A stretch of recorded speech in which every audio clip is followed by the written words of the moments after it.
That is a good cup of joe. Hey, this is Jared, your EdTech-ologist and nerd drinking coffee, giving tech tips. And today we are going to look at Screencastify. So come on, let's go take a look. Alright, so what you need to do first is set up Screencastify with your G Suite account. So what I like to do, and there's a couple different ways to get to Screencastify. You can go through the Chrome Web Store, or personally I find it easy to go to Screencastify.com. And then from there it'll ask you to install the extension. As you can see on my screen, I already have it installed. So what you'll do is you will install the extension. It's going to prompt you to sign in with your G Suite account, so follow all those prompts.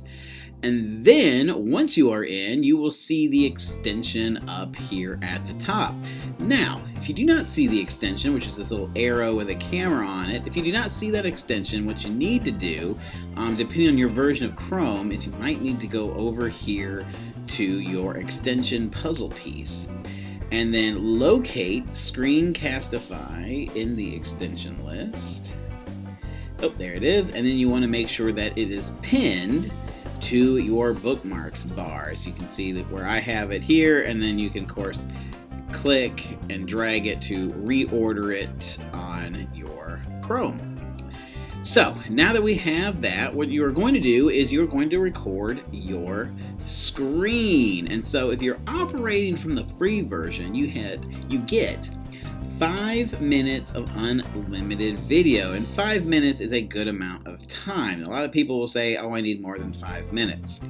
Well, 5 minutes is usually the maximum students will tune in to a video, and a lot of research and personal experience has shown that students really do kind of tune out after 5 minutes. So 5 minutes is a good number to chunk any kind of material that you are wanting to use with Screencastify. So 5 minutes or less. However, if you are looking for more than 5 minutes, you can up your amount by purchasing Screencastify. And you go to pricing, then you're going to turn on show education discounts, and you can get the unlimited recording for $29 a year. So that is an option. That is an option that I have, but that's because I record videos like this that I'm going to need that unlimited for. But when you are in the classroom providing new content or feedback to students,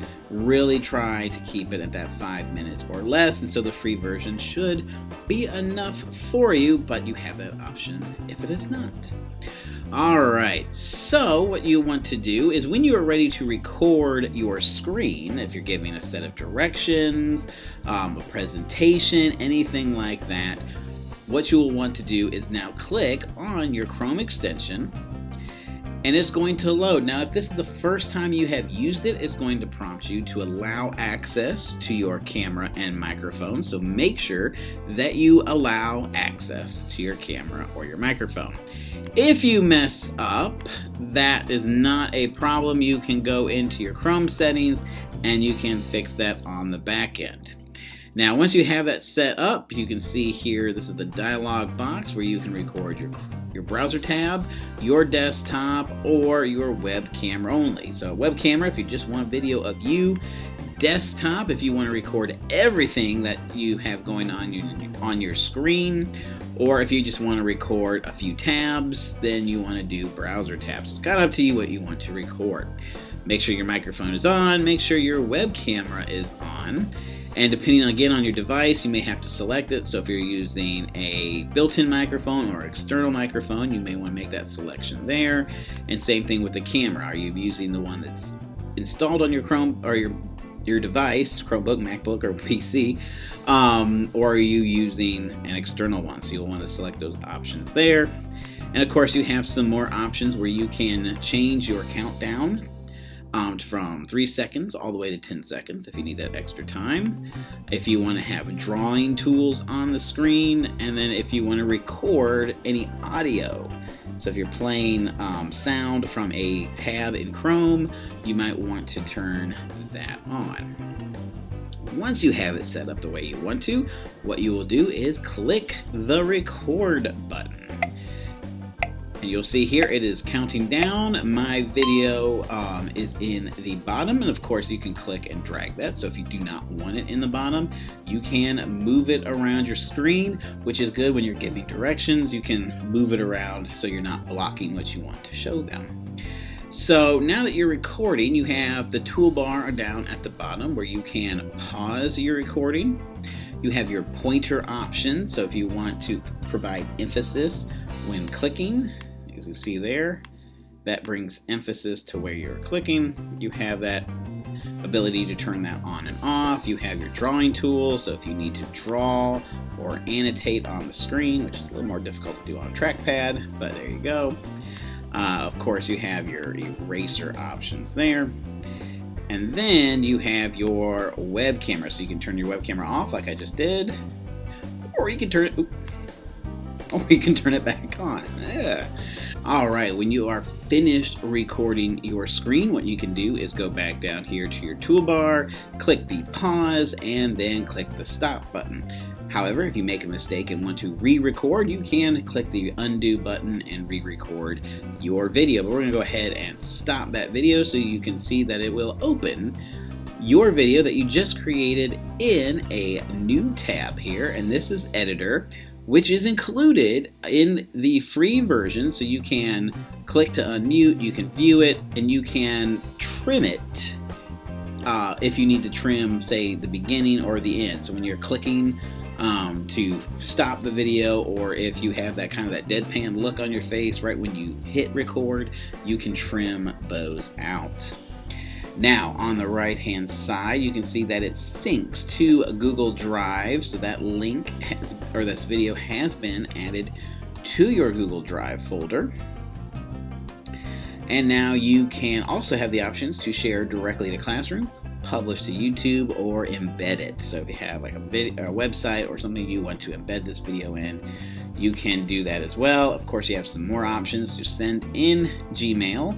You can generate a QR code, but you can also download it down here at the bottom. So you can download your video, you can export as an MP4, that is a premium feature there. So if you're like me, you're gonna take this and put it into iMovie to record a more higher quality, maybe tutorial or video.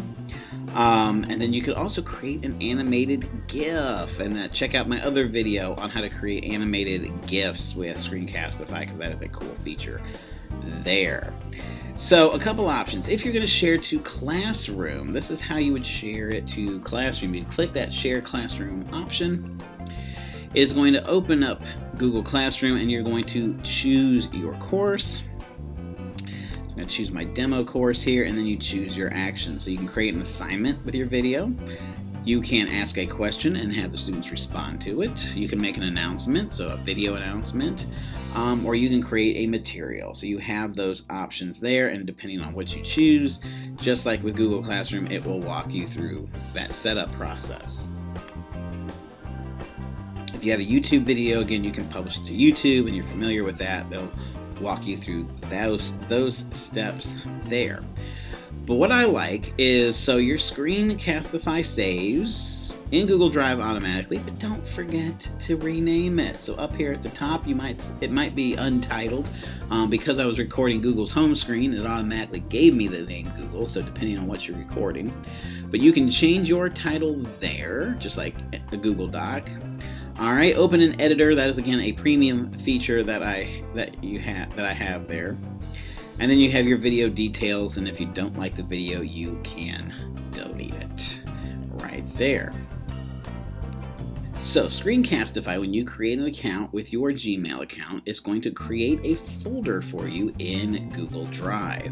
And so depending on if your Google Drive is thumbnail or list view, it will go in alphabetical order, but your Screencastify folder will live there. You can color code it to make it easier to find, but this is where it will dump all of your videos. So that's why it's important to rename them, because if you need to go back to a video, you can, if they're named, you can go in and find them easily.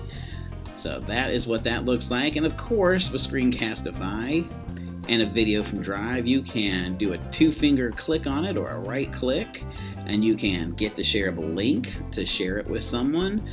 You can add a shortcut to Drive, and again, you can download it, you can embed it into a Google Slides. There's a bunch of different things you can do, just like any video in Google Drive.